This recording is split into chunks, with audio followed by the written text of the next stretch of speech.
Sotto il ponte dei Baracca. Sì, no, ecco, no. Mi ricordo dure 33 No, però. no.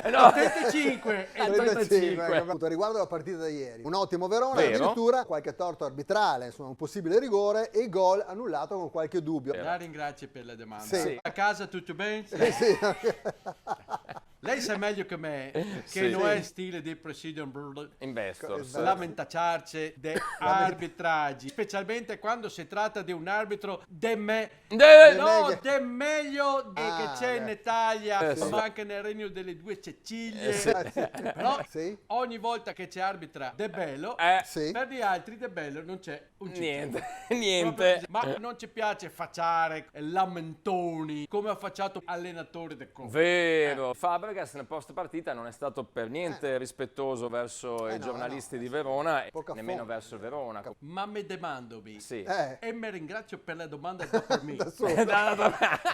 Ma Ma Devil Dog, hai vinto la partita vinto? per Sì. il buso del VAR. sì, ecco, è del Ti hai VAR. festeggiato con magliette del Menga Sì, in sì. nostra casa. Te lavori per società Sì. che è più ricca del Regno Lombardo Veneto. Sì, No? adesso. Cioè, Beccio, ridi, altrimenti ti viene la cerega. In effetti qualche capello mi sembra che... Ma me ne domando, e sì, se avesse persato? e se avesse perso... Te pecciavi tu con Orban?